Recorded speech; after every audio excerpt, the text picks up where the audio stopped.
Bab 3. You think you should follow your heart. Ada seorang wanita dan pasangannya. Mereka sudah saling cinta sejak masa-masa kuliah. Awalnya hubungan mereka baik-baik saja. Ya, seperti penjelasan pada bab sebelumnya, dia mendapat perlakuan istimewa ketika memulai hubungan. 3 bulan berjalan, perubahan dari si pasangan mulai tampak. Jati dirinya mulai terlihat. Si pasangan sering kasar. Wanita ini sering dicaci karena kesalahan yang terkadang sepele. Lalu, si wanita mulai sedih dan menangis. Setelah itu, si pasangan meminta maaf karena si wanita sayang dan hanya mengikuti hatinya. Dia tentunya memaafkan, yang akhirnya berdampak pada terjadinya pengulangan pada aksi tersebut, bahkan sampai si pasangan berani main fisik. Setelah mereka lulus kuliah, rencana untuk menikah pun naik ke permukaan. Keduanya sudah gak sabar. Teman-teman si wanita pun memastikan lagi, apa yakin mau menikah dengan orang kayak gitu? Yang kalau dipikir pakai logika, orang ini gak sehat. Merendahkan, menjatuhkan, bahkan menyakiti orang yang disayang. Itu semua kontradiktif kan? Masa begitu memperlakukan orang yang disayang? Tetapi karena sudah terbutakan oleh hati dan cinta, wanita ini merasa pasangannya memang jodohnya, orang yang tepat, hatinya sudah sreg. Lalu pada akhirnya setelah beberapa tahun menikah, kondisinya sekarang sudah punya anak, hampir cerai, pisah tempat tinggal dan jarang dinafkahi. Ini kisah yang umum di sekitar kita. But again, ini adalah salah satu contoh cerita bahwa kita nggak bisa hanya mengikuti perasaan kita, hanya mengikuti hati kita, karena seringnya itu salah. Kita itu sering ditipu oleh perasaan kita sendiri. Makanya banyak banget kalau seseorang hanya menggunakan bahkan mengandalkan perasaannya semata untuk menentukan, memutuskan, atau menilai sesuatu. Kenapa? Karena pada dasarnya kita ini sangat subjektif. Sampai ada suatu aturan atau standar yang terbukti bahwa kita bisa mengambil langkah objektif. Itu pun kalau kita setuju dengan aturan itu. Subjektif banget kan? Menurut kita benar, ya benar. Menurut kita salah, ya salah. Jadi pada dasarnya ketika kita akan mengambil suatu tindakan atau penilaian terhadap sesuatu, kita melakukannya atas dasar membuat kita merasa senang, baik itu or other positive emotion, atau kita percaya itu baik untuk kita. Nah, masalahnya kedua hal ini nggak selalu berbanding lurus. Simpelnya gini, kita tahu makan mie instan malam-malam tuh bikin gendut dan nggak baik. Tapi kita akan tetap makan karena kita mengikuti perasaan kita.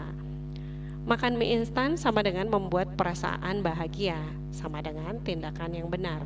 Dan contoh kejadian tersebut bisa diaplikasikan ke semua kejadian yang sebenarnya kita tahu salah, tapi tetap kita lakukan karena justifikasi untuk keuntungan diri. Pacaran sama dengan membuat perasaan bahagia, sama dengan tindakan yang benar. Nyontek sama dengan nilai bagus, sama dengan membuat bahagia, sama dengan jadi gak apa-apa.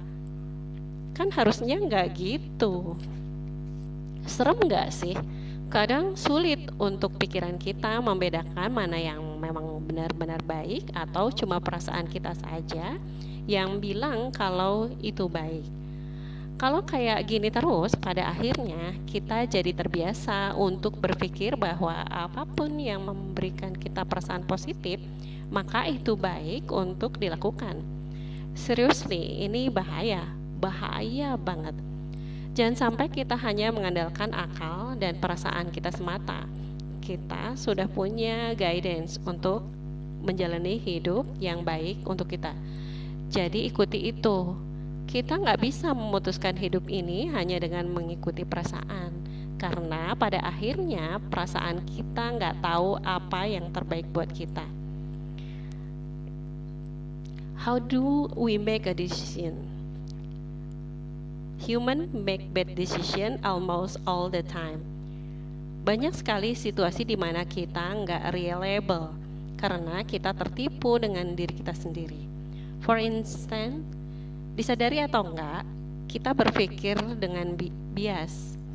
Dan seringnya kita berpikir dengan mendahulukan kepentingan pribadi alias sangat subjektif.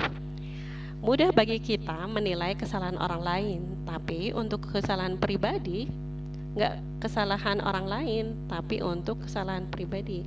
Nggak semua orang bisa introspeksi. Kita punya banyak alasan untuk memaklumi kesalahan diri sendiri, tapi nggak ke orang lain. Menyalahkan hal-hal di luar kita atas terjadinya suatu masalah itu jauh lebih mudah daripada mengakui kesalahan itu ada di dalam diri kita. Selain itu, kita itu lupa akan detail-detail suatu kejadian, lupa terhadap suatu emosi yang pernah kita rasakan, seperti kebahagiaan dan penderitaan. Ini kenapa move on untuk beberapa orang sangat sulit. Walau dalam hubungan dia sudah sangat tersiksa, kita sering lupa secara detail perasaan yang pernah kita rasakan. Ketika harus mengambil keputusan untuk langkah selanjutnya, kita jadi overestimate atau underestimate. Dan itu juga mengapa kita sering butuh pengingat dari teman-teman kita, mengingatkan alasan kenapa kita harus move on dari sebuah hubungan yang buruk. Hal yang paling sering menipu kita dalam mengambil keputusan adalah emosi yang kita rasakan. Ketika kita sedang merasakan emosi yang ekstrim, seperti sangat marah, sangat sedih, atau sangat bahagia, kita cenderung memiliki keputusan yang sulit bagi kita berpikir jernih ketika sedang merasakan emosi-emosi yang ekstrim, dan penilaian kita pun jadi sangat bias. Jadi, basically, ketika kita membuat keputusan, ada dua faktor besar yang mempengaruhi keputusan kita, yaitu pengalaman yang kita punya dan pengetahuan yang kita dapat. Setelah itu, kita akan membandingkan mana yang kiranya paling menguntungkan untuk kita, itulah yang kita ambil. Cuma masalahnya, ketika penjelasan gue sebelumnya, pengalaman yang kita punya kadang terbatas, prematur, dan sangat objektif. Seringnya kita lebih memilih tidur malam, padahal tahu besok harus bangun pagi. Walaupun besoknya kita menyesal karena nggak tidur cepat, malamnya kita ulangi kesalahan yang sama. Kita lebih memilih scrolling Instagram daripada belajar. Kita memilih main-main gak bermanfaat daripada membaca buku yang berisi ilmu bermanfaat. Kita memilih makan yang enak daripada yang sehat. Why? Karena kita memperhitungkan balasan instan di sini, hasil yang segera. Menurut pemikiran pendek kita, hasil baik yang segera lebih baik daripada hasil jangka panjang.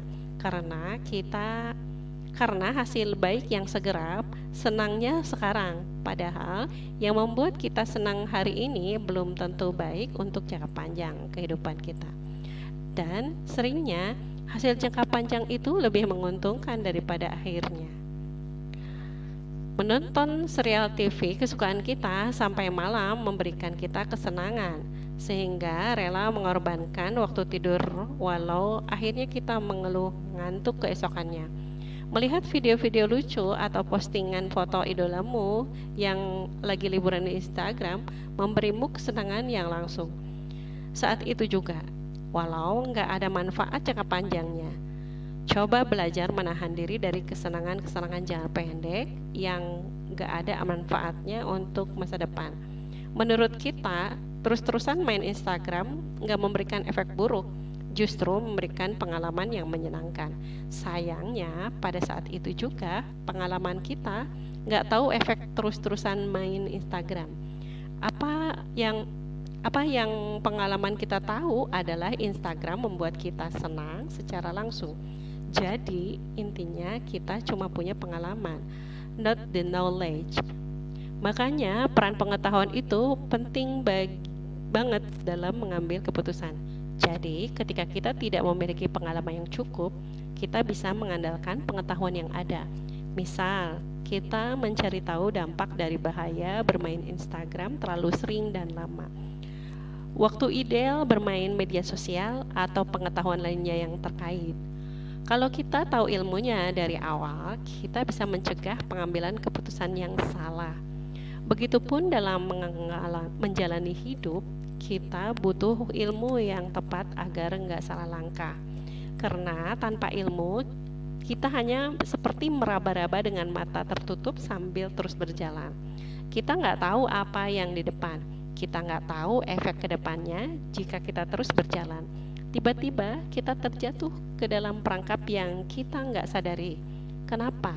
Karena kita nggak tahu perangkap apa yang ada di depan. Tetapi dengan ilmu, kita tahu perangkap apa yang ada di depan. Pengalaman akan berubah menjadi sebuah pengetahuan ketika telah menjadi sebuah pembelajaran. Ketika suatu momen sudah terjadi dan ketika kita mengambil pelajaran dari kejadian tersebut, tetapi ini terlalu berisiko. Kita nggak bisa jatuh dulu di semua perangkap kehidupan, karena kita pasti akan kelelahan. Jadi lebih baik mencegah kan? Pengalaman orang lain juga bisa kita jadikan sebagai pengetahuan, seperti pengalaman orang-orang terdahulu atau sekedar pengalaman dari teman. Itu bisa jadi sebuah pembelajaran untuk kita. Tahu ilmu sebelum melakukan apapun itu agar tidak terjerumus ke hal yang salah. Jadikan ilmu sebagai dasar, bukan hanya perasaan.